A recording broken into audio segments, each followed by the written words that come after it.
नमस्कार, vision IAS के news today के इस अंक में आप सभी का स्वागत है। इस अंक में हम आपके लिए लेकर आए हैं यूपीएससी परीक्षा की दृष्टि से महत्वपूर्ण कुछ अहम खबरें। इस अंक के साथ मैं हूँ दिव्या सिंह। आइए सबसे पहले बात करते हैं इस अंक की हेडलाइंस के बारे में। भारत के रजिस्ट्रार जनरल और जनगणना आयुक्त के कार्यालय ने नमूना पंजीकरण प्रणाली यानी सैंपल रजिस्ट्रेशन सिस्टम सांख्यिकी रिपोर्ट 2020 जारी की। 10वीं भारत ब्राजील दक्षिण अफ्रीका संवाद मंच त्रिपक्षीय मंत्री स्तरीय आयोग की बैठक आयोजित हुई। वर्ष 2022-23 में पूंजीगत निवेश के लिए राज्यों को विशेष सहायता योजना पर दिशा निर्देश जारी किए गए। आयुष्मान भारत डिजिटल मिशन का 1 वर्ष पूरा हुआ। कोल इंडिया लिमिटेड कोयले से रासायनिक उत्पादों के निर्माण के लिए 3 प्रमुख सार्वजनिक उपक्रमों के साथ समझौता ज्ञापनों पर हस्ताक्षर करेगा। क्वाड देशों ने हिंद प्रशांत क्षेत्र में मानवीय सहायता और आपदा राहत पर क्वाड साझेदारी के लिए दिशा निर्देशों पर हस्ताक्षर किए। और आइए अब खबरों पर विस्तार से चर्चा करते हैं। इस अंक की ये पहली खबर जो है वो बेहद इंपॉर्टेंट है, क्योंकि इसमें कई आंकड़े दिए गए हैं जिन्हें आप अपनी मेंस आंसर राइटिंग में यूज कर सकते हैं। तो भारत के रजिस्ट्रार जनरल और जनगणना आयुक्त के कार्यालय ने नमूना पंजीकरण प्रणाली सांख्यिकी रिपोर्ट 2020 जारी की है। नमूना पंजीकरण प्रणाली यानी कि SRS ये जनगणना को छोड़कर भारत में कई जनसांख्यिकीय संकेतकों का एकमात्र आधिकारिक स्रोत है। ये रिपोर्ट प्रजनन और मृत्यु दर से जुड़े संकेतकों का वार्षिक अनुमान प्रदान करती है। इस रिपोर्ट में कई मुख्य निष्कर्ष आंकड़ों में दिए गए हैं, जैसे कि इसमें अशोधित जन्म दर संकेतक के बारे में कहा गया है कि 2014 में ये 21 थी, 2019 में ये 19.7 हुई और 2022 में ये 19.5 है। अशोधित जन्म दर यानी कि 1 वर्ष में प्रति 1000 जनसंख्या पर जीवित जन्मों की संख्या। दूसरा है अशोधित मृत्यु दर यानी कि 6 महीने में प्रति 1000 जनसंख्या पर होने वाली मृत्यु की संख्या। अशोधित मृत्यु दर 2014 में 6.7, 2019 में 6 और 2022 में 6 थी। वहीं कुल प्रजनन दर यानी कि एक महिला के प्रजनन काल की पूरी अवधि के दौरान उससे जन्म लेने वाले बच्चों की औसत संख्या। वर्ष 2014 में ये 2.3 थी, वर्ष 2019 में ये 2.1 हुई और 2022 में ये 2 हो गई है, यानी कि इसमें लगातार गिरावट देखी जा रही है। वहीं नवजात मृत्यु दर संकेतक यानी NMR की बात करें तो ये 2014 में 26, 2019 में 22 और 2022 में 20 हो गया है। नवजात मृत्यु दर यानी जीवन के पहले 28 दिनों के दौरान मृत्यु की संभावना, इसे प्रति 1000 जीवित जन्मों पर व्यक्त किया जाता है। 6 राज्यों या केंद्र शासित प्रदेशों ने NMR का SDG पहले ही प्राप्त कर लिया है। ये राज्य या केंद्र शासित प्रदेश हैं केरल, दिल्ली, तमिलनाडु, महाराष्ट्र, जम्मू और कश्मीर तथा पंजाब। इसके अलावा शिशु मृत्यु दर यानी कि प्रति 1000 जीवित जन्मों पर 1 वर्ष से कम आयु के बच्चों की होने वाली मृत्यु की संख्या वर्ष 2014 में 39, वर्ष 2019 में 30 और वर्ष 2022 में 28 थी। और अगला संकेतक है 5 वर्ष से कम आयु के बच्चों में मृत्यु दर यानी अंडर 5 मोर्टेलिटी रेट। ये किसी वर्ष विशेष या अवधि में जन्म लेने वाले बच्चों की 5 वर्ष की आयु से पहले मृत्यु की संभावना को दर्शाती है। 11 राज्यों या केंद्र शासित प्रदेशों ने अंडर 5 MR का SDG लक्ष्य 2030 से पहले ही प्राप्त कर लिया था। ये राज्य और केंद्र शासित प्रदेश हैं केरल, तमिलनाडु, दिल्ली, महाराष्ट्र, जम्मू कश्मीर, कर्नाटक, पंजाब, पश्चिम बंगाल, तेलंगाना, गुजरात और हिमाचल प्रदेश। दरअसल ये रिपोर्ट इसलिए भी महत्वपूर्ण है क्योंकि ये जनसंख्या का पूर्वानुमान करने के लिए प्रमुख घटक है। ये सामाजिक आर्थिक विकास और जनसंख्या नियंत्रण के लिए जनसांख्यिकी डेटा का एक महत्वपूर्ण स्रोत है। ये रिपोर्ट परिवार नियोजन, मातृ एवं प्रजनन स्वास्थ्य और टीकाकरण कार्यक्रमों सहित स्वास्थ्य क्षेत्र में कई कार्यक्रमों के पर्याप्त मूल्यांकन के लिए जरूरी है। 10वीं भारत ब्राजील दक्षिण अफ्रीका संवाद मंच त्रिपक्षीय मंत्री स्तरीय आयोग की बैठक आयोजित हुई। ये खबर पेपर 2 के टॉपिक महत्वपूर्ण अंतर्राष्ट्रीय संगठनों से संबंधित है। विदेश मंत्री स्तरीय ITMC यानी त्रिपक्षीय मंत्री स्तरीय आयोग की बैठक न्यूयॉर्क में आयोजित की गई। भारत के विदेश मंत्री ने इसकी अध्यक्षता की। विदेश मंत्रियों ने इब्सा सहयोग के सभी पहलुओं की समीक्षा की। उन्होंने संयुक्त राष्ट्र सुरक्षा परिषद में सुधार, आतंकवाद का मुकाबला जैसे वैश्विक मुद्दों पर चर्चा की और साथ ही अफ्रीकी संघ, मध्य पूर्व में शांति प्रक्रिया और यूक्रेन युद्ध जैसे क्षेत्रीय मुद्दों पर भी चर्चा की। तो आइए सबसे पहले चर्चा करते हैं इब्सा के बारे में। वर्ष 2003 में ब्रासीलिया घोषणा पत्र के माध्यम से इब्सा या G3 समूह को औपचारिक रूप दिया गया था और इसे इब्सा संवाद मंच का नाम दिया गया था। इसके इसके तीनों सदस्य लोकतांत्रिक देश हैं और 3 अलग अलग महाद्वीपों की बड़ी अर्थव्यवस्थाएं हैं। ये तीनों देश समान चुनौतियों का भी सामना कर रहे हैं। ये दक्षिण दक्षिण सहयोग की भावना पर आधारित हैं। आपको बता दें कि दक्षिण दक्षिण सहयोग विकासशील देशों के बीच सहयोग को कहा जाता है। भारत नवंबर 2022 में G20 शिखर सम्मेलन के साथ छठे इब्सा शिखर सम्मेलन की भी मेजबानी करेगा। इब्सा के तहत जो पहले आरंभ की गई हैं, उसमें विकासशील देशों में मांग के आधार पर गरीबी और भुखमरी उन्मूलन के लिए इब्सा फंड की स्थापना की गई है। परिवहन, स्वास्थ्य, शिक्षा, रक्षा, विज्ञान और प्रौद्योगिकी आदि क्षेत्रों में सहयोग के लिए 14 संयुक्त कार्य समूह गठित किए गए हैं। वर्ष 2005 में इब्सा व्यवसाय मंच लॉन्च किया गया था। इसमें भारतीय उद्योग परिसंघ यानी CII भारत की भागीदारी का समन्वय करता है। दक्षिण दक्षिण सहयोग दक्षिण में स्थित देशों के बीच विकास संबंधी मुद्दों के समाधान में विचारों के आदान प्रदान और साझाकरण के रूप में किया जाता है। उत्तर और दक्षिण के विभाजन का उपयोग विकसित देशों और विकासशील देशों के बीच मौजूद सामाजिक, आर्थिक और राजनीतिक भिन्नताओं का उल्लेख करने के लिए भी किया जाता है। हालांकि किसी देश को स्थान के आधार पर उत्तर या दक्षिण के रूप में परिभाषित नहीं किया जाता है, बल्कि आर्थिक कारकों और उनकी आबादी के जीवन की गुणवत्ता के आधार पर परिभाषित किया जाता है।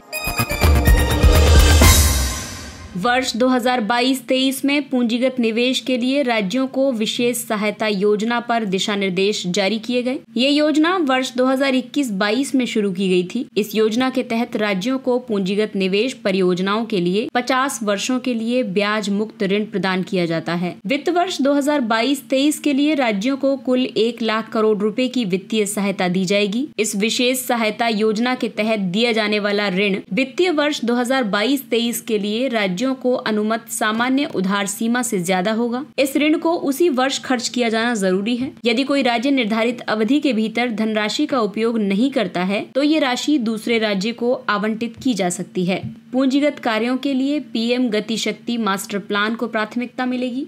दूसरा है PM गति शक्ति से संबंधित खर्च। तीसरा है प्रधानमंत्री ग्राम सड़क योजना। चौथा है डिजिटलीकरण के लिए प्रोत्साहन। पांचवा है ऑप्टिकल फाइबर केबल, शहरी सुधार, विनिवेश और मुद्रीकरण। इस योजना के तहत जो पात्र परियोजनाएं हैं, उसमें राज्यों को प्रदान की गई निधियों का उपयोग राज्य में नई और चालू पूंजीगत परियोजनाओं के लिए किया जाएगा। वहीं इन निधियों का उपयोग चालू पूंजीगत परियोजनाओं में लंबित बिलों को निपटाने के लिए भी किया जा सकता है। राज्य अपनी प्राथमिकता दर्शाते हुए आवंटित निधि से अधिक मूल्य की परियोजनाएं प्रस्तुत कर सकते हैं। इस योजना के तहत 5 करोड़ रुपए से कम के पूंजीगत परिव्यय वाली परियोजनाएं इस योजना के लिए पात्र नहीं हैं। इनके अलावा मरम्मत और रखरखाव वाली परियोजनाएं भी इस योजना की पात्र नहीं हैं, भले ही पूंजीगत परिव्यय कितना भी हो। इस योजना का महत्व इसलिए भी है क्योंकि पूंजीगत व्यय से मल्टीप्लायर इफेक्ट होता है। इससे अर्थव्यवस्था की भविष्य की उत्पादक क्षमता में वृद्धि होती है और इसकी वजह से आर्थिक समृद्धि की उच्च दर प्राप्त होती है।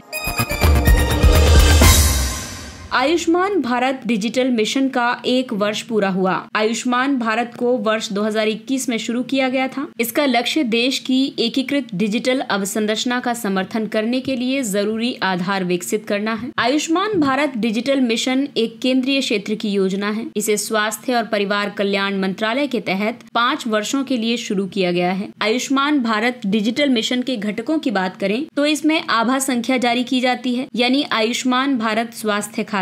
ये खाता संख्या नागरिक सृजित कर सकते हैं। इससे उनके डिजिटल स्वास्थ्य कार्ड को जोड़ा जा सकता है। दूसरा है आभा ऐप। इसके जरिए रोगी स्वयं की स्वास्थ्य संबंधी सूचनाओं को निजी, सुरक्षित और गोपनीय तरीके से भंडारित और प्रबंधित कर सकते हैं। तीसरा घटक है स्वास्थ्य सुविधा रजिस्ट्री। ये अलग अलग चिकित्सा प्रणालियों वाले देशों के सभी स्वास्थ्य सुविधा केंद्रों की एक व्यापक सूची है। चौथा है एकीकृत स्वास्थ्य इंटरफेस। ये मरीजों और स्वास्थ्य सेवा प्रदाताओं के बीच विभिन्न प्रकार की डिजिटल स्वास्थ्य सेवाओं को सक्षम बनाता है और राष्ट्रीय स्वास्थ्य प्राधिकरण इस योजना की कार्यान्वयन एजेंसी है। आयुष्मान भारत डिजिटल मिशन के लाभ ये हैं कि ये मिशन साक्ष्य आधारित निर्णय निर्माण में सहायता करके प्रभावी लोक स्वास्थ्य उपायों को लागू करना सुगम बनाता है। टेलीमेडिसिन जैसे तकनीकों के उपयोग के प्रोत्साहन और स्वास्थ्य सेवाओं की राष्ट्रीय पोर्टेबिलिटी के द्वारा गुणवत्तापूर्ण स्वास्थ्य सेवा तक समान पहुँच सुनिश्चित करता है। ये स्वास्थ्य सेवा प्रणाली में नवाचार को बढ़ावा देता देता है। इसके अलावा रोजगार के अधिक अवसर पैदा करता है। आयुष्मान भारत डिजिटल मिशन के अन्य घटकों की बात करें तो इसमें नागरिकों को केंद्र में रखा गया है। सेवा प्रदाता के तहत अस्पताल, क्लिनिक, लैब और फार्मेसी आते हैं। संबद्ध निजी इकाइयों के तहत बीमा कंपनियां और हेल्थ टेक कंपनियां आती हैं। स्वास्थ्य देखभाल पेशेवरों के तहत चिकित्सक, आधुनिक चिकित्सा, आयुष, अन्य पेशेवर आदि आते हैं। तृतीय क्षेत्र के तहत एसोसिएशंस, विकास साझेदार या फिर गैर सरकारी संगठन आते हैं। प्रशासक के तहत कार्यक्रम प्रबंधक और विनियामक शामिल हैं। वहीं नीति निर्माता के तहत केंद्र सरकार और राज्य सरकारें शामिल हैं।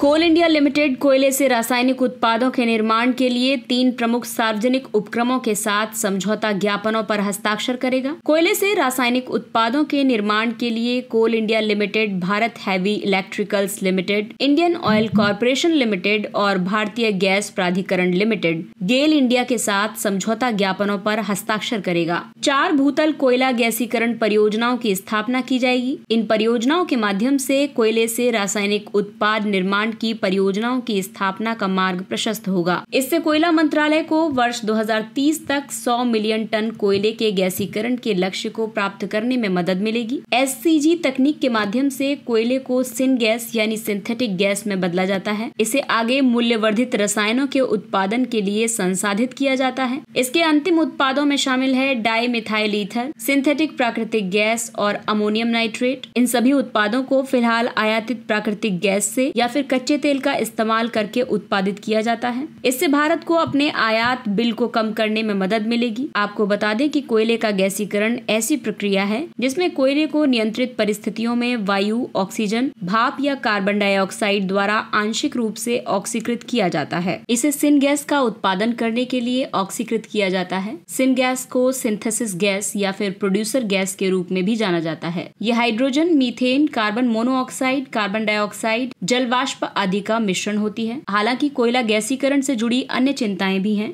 इसमें उत्पादित ईंधन की लागत आती है। भारत में कोयला निम्न श्रेणी का होता है। इस प्रक्रिया में अधिक पूंजी की जरूरत पड़ती है और जल की भी ज्यादा खपत होती है। क्वाड देशों ने हिंद प्रशांत क्षेत्र में मानवीय सहायता और आपदा राहत पर क्वाड साझेदारी के लिए दिशा निर्देशों पर हस्ताक्षर किए।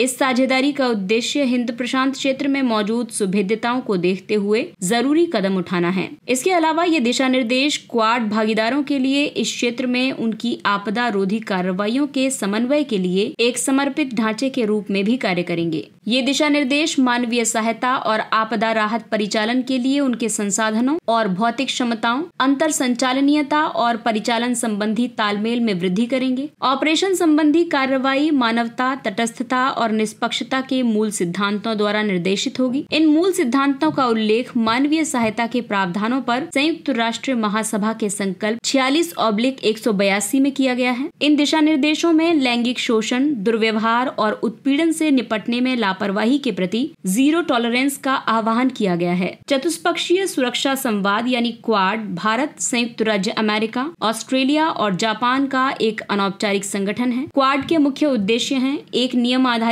वैश्विक व्यवस्था की स्थापना करना, नौवहन की स्वतंत्रता सुनिश्चित करना और एक उदार व्यापार प्रणाली की स्थापना करना। इसे समुद्री लोकतंत्रों का गठबंधन माना जाता है। इस मंच के सभी सदस्य बैठकों और कभी-कभी आयोजित होने वाले शिखर सम्मेलनों, सूचना के आदान प्रदान और सैन्य अभ्यासों द्वारा इसे सक्रिय रखे हुए हैं। क्वाड भारत के लिए कोई सैन्य गठबंधन नहीं है। ये मानवीय सहायता और तस्करी रोधी कार्रवाई के लिए एक बहुपक्षीय सहयोग है।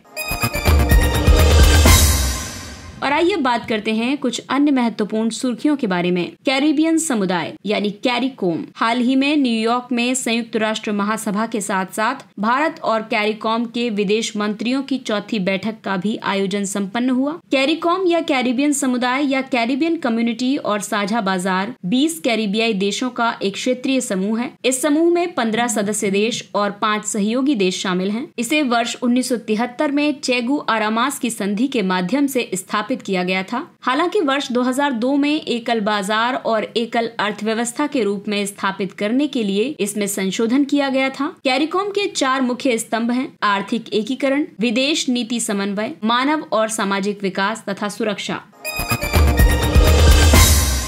युद्ध अपराध। अंतर्राष्ट्रीय अपराध न्यायालय की रोम संविधि के मुताबिक युद्ध अपराध घरेलू संघर्ष या दो देशों के बीच युद्ध के दौरान मानवीय कानूनों के गंभीर उल्लंघन को दर्शाता है। जनसंहार और मानवता के खिलाफ अपराध शांतिकाल में या फिर निहत्थे लोगों के समूह के विरुद्ध सेना के एक तरफे हमले के दौरान हो सकते हैं। ये परिभाषा वर्ष 1949 के जिनेवा कन्वेंशन से ली गई है। जिनेवा कन्वेंशन सशस्त्र संघर्ष के संचालन को नियंत्रित और इसके प्रभावों को सीमित करने का प्रयास करता है। जिनेवा कन्वेंशन इस विचार पर आधारित है कि व्यक्तियों को राज्य या उसकी सेना के कृत्यों के लिए उत्तरदायी ठहराया जा सकता है। हिमस्खलन निगरानी radar, avalanche monitoring radar AMR। हाल ही में उत्तरी सिक्किम में हिमस्खलन निगरानी रडार स्थापित किया गया है। ये भारत में अपनी तरह का पहला रडार है। ये हिमस्खलन के सक्रिय होने के 3 सेकंड के भीतर उसका पता लगाने में सक्षम है। हिमस्खलन किसी पहाड़ से हिमखंड, चट्टान आदि का नीचे की ओर संचलन है। इसे सेना और रक्षा भू सूचना विज्ञान अनुसंधान प्रतिष्ठान द्वारा संचालित किया जा रहा है। भू सूचना विज्ञान अनुसंधान प्रतिष्ठान रक्षा अनुसंधान विकास संगठन के तहत एक प्रयोगशाला है। DGRE हिमालयी क्षेत्र में सेना द्वारा सामना किए जाने वाले हिमस्खलन के खतरों का पूर्वानुमान लगाने और उनका शमन करने का काम करता है। ट्रैकोमा। मलावी ट्रैकोमा का उन्मूलन करने वाला पहला दक्षिण अफ्रीकी देश बन गया है। भारत ने वर्ष 2017 में ट्रैकोमा का उन्मूलन कर दिया था। विश्व स्वास्थ्य संगठन के मुताबिक सक्रिय ट्रैकोमा को उस स्थिति में समाप्त मान लिया जाता है जब 10 वर्ष से कम आयु के बच्चों में इसके सक्रिय संक्रमण का प्रसार 5% से कम पाया जाता है। ट्रैकोमा एक आंख का संक्रमण है। ये रोग क्लेमाइडिया ट्रैकोमैटिस नामक जीवाणु के कारण होता है। ये एक संक्रामक रोग है। ये संक्रमित व्यक्ति की आंखों, पलकों और नाक या गले के स्राव के संपर्क में आने से फैलता है। ये लगभग 1.9 मिलियन लोगों में अंधापन या दृश्य हानि के लिए जिम्मेदार है।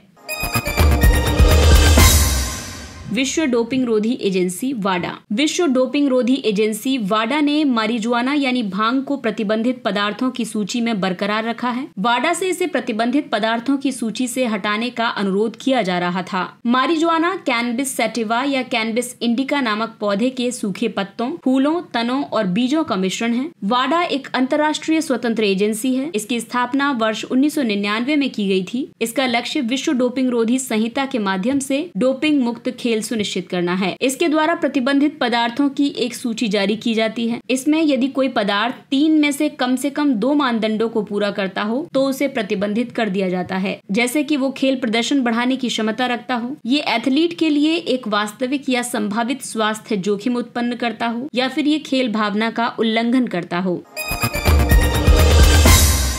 पोषण वाटिका। महिला एवं बाल विकास मंत्रालय और आयुष मंत्रालय ने संयुक्त रूप से वर्तमान पोषण माह 2022 के दौरान 4,37,000 आंगनवाड़ी केंद्रों में पोषण वाटिकाओं की स्थापना की। पोषण वाटिकाओं की स्थापना फलों, सब्जियों, औषधीय पौधों और जड़ी बूटियों तक आसान एवं वहनीय पहुंच प्रदान करने के लिए की जा रही है। पोषण माह का आयोजन इस महीने मिशन पोषण 2.0 के एक भाग के रूप में किया जा रहा है। इसका उद्देश्य बच्चों, गर्भवती महिलाओं, किशोरियों और स्तनपान कराने वाली माताओं में कुपोषण की चुनौतियों का समाधान करना है।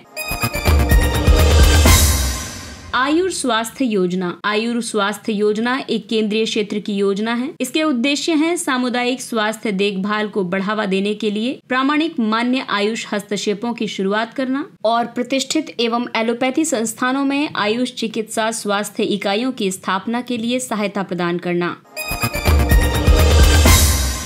ब्रेक थ्रू पुरस्कार 2023। ब्रेक थ्रू पुरस्कार विज्ञान के क्षेत्र के प्रतिष्ठित पुरस्कार हैं। इन्हें सिलिकॉन वैली के उद्यमियों के एक समूह ने वर्ष 2010 में स्थापित किया था। ब्रेक थ्रू के प्रत्येक पुरस्कार के अंतर्गत $3 मिलियन की राशि प्रदान की जाती है, जबकि नोबेल पुरस्कार विजेता को पुरस्कार स्वरूप $1 मिलियन की राशि दी जाती है। इस पुरस्कार को ऑस्कर ऑफ साइंस के रूप में भी जाना जाता है। इस वर्ष 3 पुरस्कार प्रदान किए गए हैं। पहला है जीव विज्ञान श्रेणी में। ये नार्कोलेप्सी के कारणों की खोज और प्रोटीन की संरचना की भविष्यवाणी के लिए दिया गया है। गणित में सैद्धांतिक कंप्यूटर विज्ञान और गणित में खोज के लिए दिया गया है। भौतिकी में क्वांटम सूचना में संबद्ध कार्य करने के लिए दिया गया है। और आइए अब बात करते हैं सुर्खियों में रहे व्यक्तित्व के बारे में। मैडम भीकाजी कामा। मैडम भीकाजी कामा का जन्म 24 सितंबर 1861 को हुआ था। वो अभिनव भारत समाज, जो कि एक क्रांतिकारी स्वतंत्रता सेनानी समूह था, उसकी सक्रिय सदस्य थी। मैडम भीकाजी कामा को भारतीय क्रांति की जननी कहा जाता है। उन्होंने लंदन में इंडिया हाउस की स्थापना करने में श्यामजी वर्मा की सहायता की थी। उन्होंने पेरिस इंडियन सोसाइटी की स्थापना की थी। वर्ष 1907 में जर्मनी में अंतर्राष्ट्रीय समाजवादी सम्मेलन के दौरान उन्होंने भारतीय राष्ट्रीय ध्वज के प्रथम संस्करण को फहराया था। वर्ष 1909 में उन्होंने साप्ताहिक पत्रिका वंदे मातरम और मदन की तलवार का शुभारंभ किया था। मैडम भीकाजी कामा साहसी, राष्ट्रवादी और नेतृत्व से युक्त महिला थी। और आइए अब चर्चा करते हैं सुर्खियों में रहे स्थलों के बारे में। उरुग्वे, यहाँ की राजधानी है मोंटेवीडियो। हाल ही में भारत और उरुग्वे के प्रतिनिधि मंडल की बैठक संपन्न हुई है। ये बैठक कृषि क्षेत्र में सहयोग की संभावनाओं का पता लगाने के लिए आयोजित की गई थी। उरुग्वे अटलांटिक महासागर के तट पर स्थित एक दक्षिण अमेरिकी राष्ट्र है। ये उत्तर में ब्राजील और दक्षिण में अर्जेंटीना के साथ अपनी भू सीमा साझा करता है। सूरीनाम के बाद ये दूसरा सबसे छोटा दक्षिण अमेरिकी देश है। उरुग्वे एकमात्र दक्षिण अमेरिकी देश है जो पूर्णतः मकर रेखा के दक्षिण में स्थित है। उरुग्वे की प्रमुख नदियां हैं उरुग्वे नदी। ये नदी अर्जेंटीना के साथ इसकी पश्चिमी सीमा का निर्धारण करती है। इसका मुहाना रियो डी ला प्लाटा है और इसकी अन्य नदियां हैं नीग्रो नदी। इसकी सबसे ऊंची चोटी है सैरो कैथेड्रल। इसके साथ ही ये अंक समाप्त होता है। अगले अंक में फिर मुलाकात होगी कुछ अन्य महत्वपूर्ण खबरों के साथ। तब तक अपना ख्याल रखिए, सुरक्षित दूरी बनाए रखिए, मास्क पहनिए, हाथ और चेहरा साफ रखिए, क्योंकि कोरोना अभी पूरी तरह से समाप्त नहीं हुआ है। इसलिए अपनों का और अपना विशेष ध्यान रखें। और अगर आपको हमारा कंटेंट पसंद आ रहा है तो इसे लाइक, सब्सक्राइब और शेयर करें। इसके साथ ही विजन IAS की पूरी टीम आपसे इजाजत लेती है। नमस्कार। Thank you for listening.